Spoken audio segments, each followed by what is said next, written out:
Good afternoon. I am Neetha Dick, and I'm honored to be reading this citation today. The highest distinction the Senate of a university can confer upon an individual is an honorary doctorate. At the University of Manitoba, the criteria include distinguished achievement in scholarship, the arts, or public service. Our honorary graduate this afternoon is Linda Kristjanson.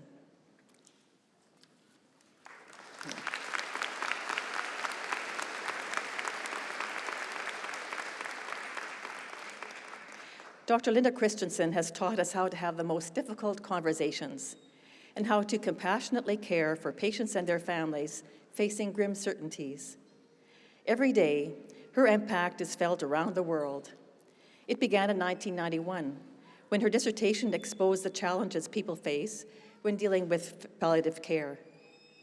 She uncovered the questions and concerns families had, but couldn't bring themselves to ask or say.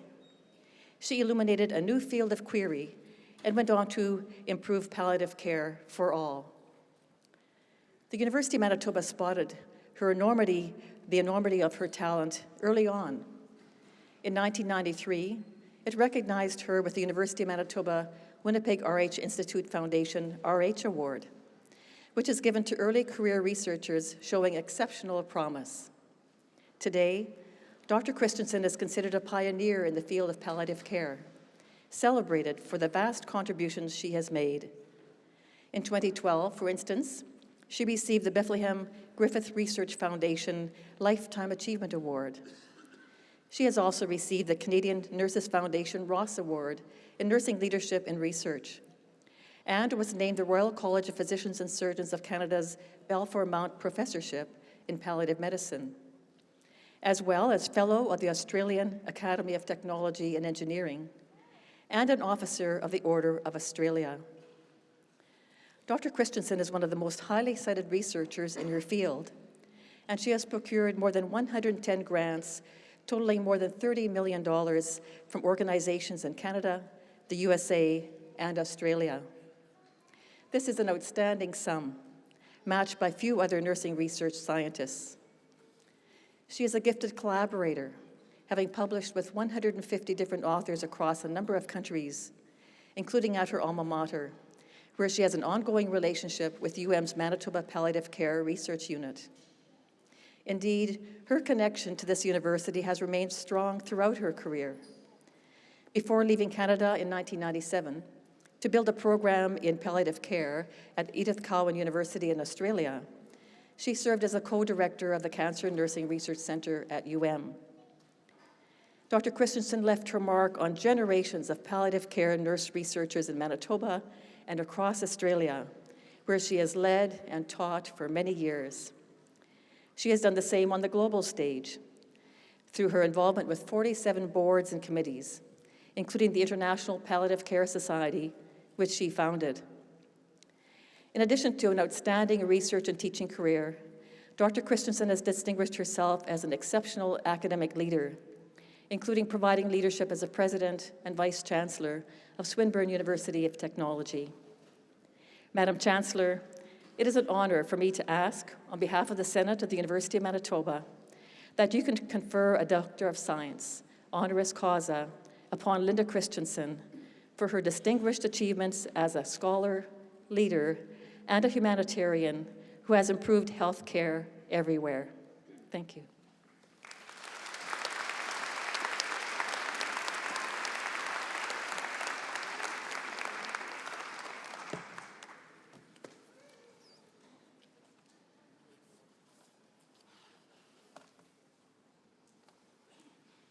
By virtue of the authority vested in me as Chancellor of this university, I admit you to the degree of Doctor of Science, honoris causa, with all the rights and privileges thereto appertaining.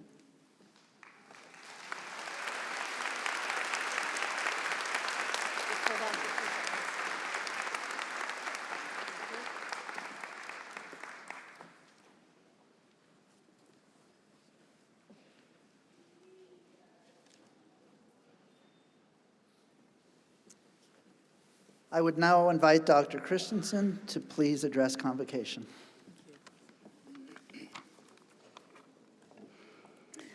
Chancellor, President Benaraj, members of the Board of Governors, faculty members, graduates, family and friends, I would like to begin by acknowledging the traditional owners of the land where we meet today, recognizing that we stand on the original lands of the Anishinaabe, Cree, Ojibwe, Cree, Dakota, and Dene peoples, and on the homeland of the Red River Métis. I pay my respects to elders past and present. I know that the innovation, thank you, sorry, thank you. I know that the innovative teaching, learning, and research at the university is deepened by Indigenous knowledge and wisdom, and I am grateful for this rich heritage. Thank you to the Board of Governors for the honor you bestow upon me today. I am standing here with a very full heart, grateful for the opportunities I have been given to study, teach, and conduct my research at this fine university. To be acknowledged in this way is a gift that I will always treasure. I take great pride in my alma mater as a graduate of the University of Manitoba, a university established 146 years ago, one of Canada's top 15 research-intensive universities. According to the 2023 Academic Ranking of World Universities, the University of Manitoba was ranked in the top 300 band in the world. Now, to give you an idea, there are about 20,000 universities in the world, and that places the University of Manitoba in the top 2%. This external recognition affirms the impact of the world-class research undertaken at the University of Manitoba in fields as diverse as agriculture, infectious diseases, Arctic system science and technology, climate change, public health, human rights, culture and creative practices, high-performance materials, population health, social justice, health and well-being, safe food systems, and sustainability. So you see, the university's research advances create social and economic prosperity and build a better tomorrow.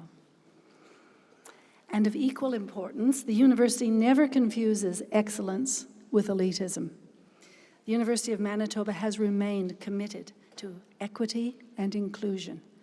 Teaching programs are relevant and grounded in best evidence. The university ensures that doorways to learning are open through pathway programs and flexible modes of learning.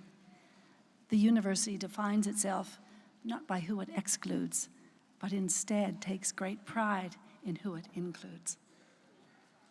As a public university, service is a core value.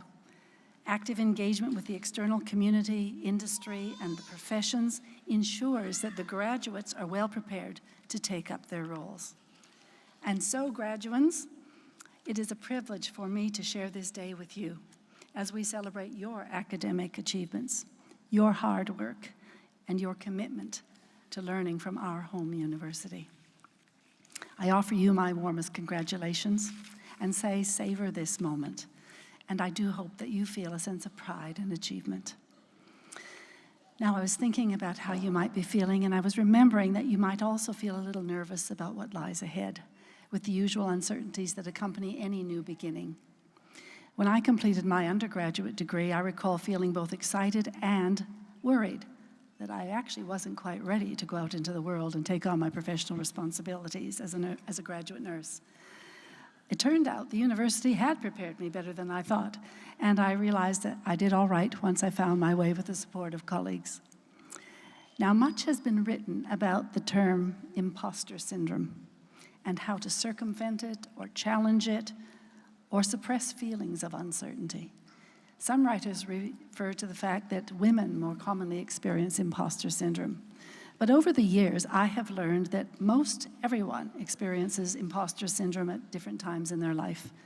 When we've achieved something that we couldn't quite believe we did, when we've been promoted to a new opportunity that will test us, or when we find ourselves in unfamiliar situations with few role models that look like us.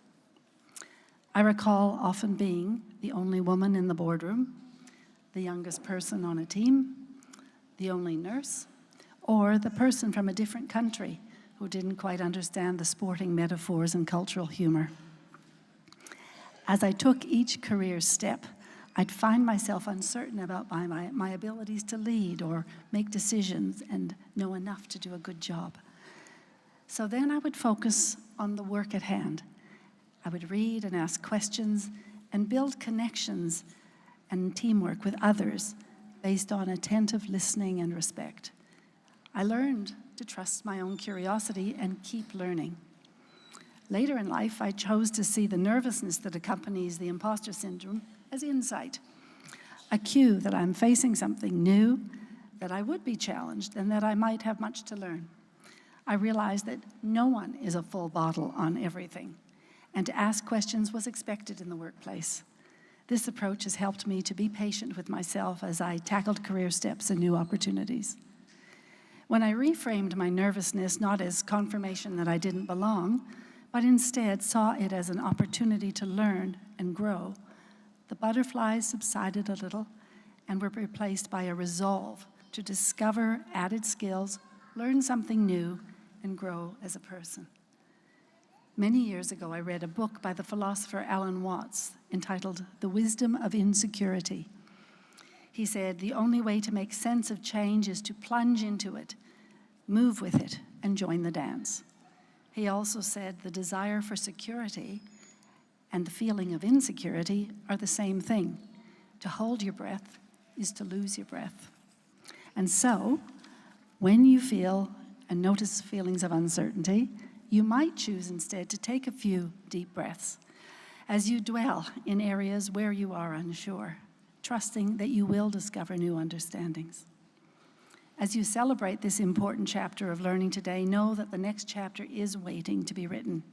You will use the foundation knowledge, skills, and values that have taken you to this moment that will continue to allow you to grow and learn. So trust yourself. Secondly, your education and the chosen professions that you have chosen today are grounded in a very important why. As I prepared for this special occasion today, I remember the words of my Icelandic grandmother, my Amma, who said, despite a quick intellect and vast curiosity and a thirst for learning, she was only allowed to complete grade 3 education. She said to me, Linda, get an education and make a difference. You have taken your educational step today to study medicine, nursing, physiotherapy, occupational therapy, because you are choosing a life with purpose. You have chosen to make a difference. And as I look across this wonderful room, I feel grateful for your choice and confident in the future. And lastly, having had the privilege through my palliative care specialty of spending time with people at the end of life, I learned that we will be remembered less for what we achieved and more for how we treated people along the way. So, as you go forward in your professional and personal lives, be kind. Listen to the views of others with soft ears. Hold on to your compassion and reach for the goodness in others that is waiting to be discovered. Go well.